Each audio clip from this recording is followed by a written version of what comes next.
दोस्तों, पत्नी रवीवा ने दर्ज की ऐतिहासिक जीत तो रो पड़े सर रविंद्र जडेजा।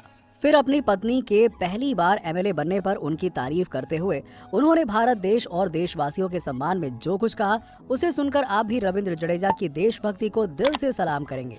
तो आखिर भावुक मन से क्या कुछ कहा जडेजा ने, उनके दिल जीत लेने वाले बयान का पूरा वीडियो हम आपको दिखाएंगे। लेकिन उससे पहले आप सभी को क्या लगता है कि रविंद्र जडेजा और हार्दिक पांड्या में से सबसे खतरनाक ऑलराउंडर कौन है? कमेंट सेक्शन में कमेंट करके जरूर बताइए। दोस्तों, रविंद्र जडेजा इस समय भारतीय टीम से आराम पर हैं। चोट के कारण पिछले काफी समय से वो भारतीय टीम में वापसी नहीं कर पाए हैं, लेकिन उन्होंने इस समय में अपनी पत्नी का बखूबी साथ निभाते हुए इतिहास के पन्नों में उनका नाम दर्ज करवा दिया। जी हाँ, आपको बता दें कि गुजरात विधानसभा चुनाव के दौरान जामनगर नॉर्थ की सीट यानी कि जो हॉट सीट थी, इस सीट पर बीजेपी ने क्रिकेटर रविंद्र जडेजा की पत्नी रिवावा को टिकट दिया। रुझानों में रविंद्र जडेजा की पत्नी रिवावा जडेजा की जीत शुरुआत में ही तय हो गई थी, क्योंकि उनके साथ रविंद्र जडेजा भी जोरों शोरों से उनके लिए चुनाव प्रचार में योगदान दे रहे थे।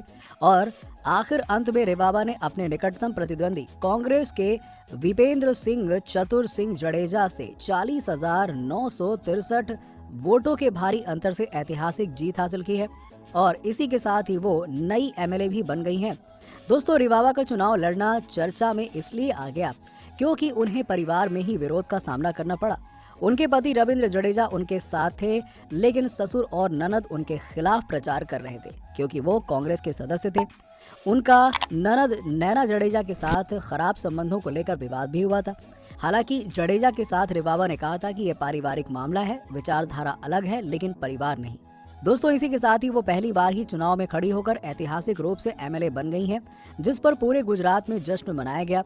लेकिन अब अपनी पत्नी की इस बड़ी उपलब्धि पर रविंद्र जडेजा भी बहुत ही भावुक हो गए हैं, जिन्होंने अपनी पत्नी की तारीफ करते हुए अपने देशवासियों के सम्मान में जो कुछ कहा वो सच में आपका दिल जीत लेगा। जी हाँ, जडेजा ने अपने ऑफिशियल ट्विटर अकाउंट से ट्वीट करते हुए लिखा, हेलो एमएलए, तुम सच में इसकी हकदार थी। इस ऐतिहासिक उपलब्धि पर बहुत बहुत बधाई। आज जामनगर के लोगों की जीत हुई है। मैं सभी लोगों का दिल से धन्यवाद करना चाहता हूँ। आशापुरा माता से प्रार्थना है कि जामनगर में उत्तम दर्जे का काम हो सके। जय माता दी।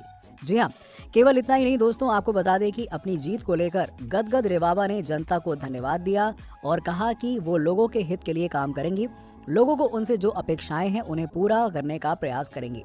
रिवावा ने कहा, जिन लोगों ने मुझे एक उम्मीदवार के रूप में खुशी खुशी स्वीकार किया, मेरे लिए काम किया, लोगों तक पहुंचा और लोगों से जोड़ा, मैं उन सभी को धन्यवाद देती हूं। ये सिर्फ मेरी नहीं बल्कि हम सभी की जीत है।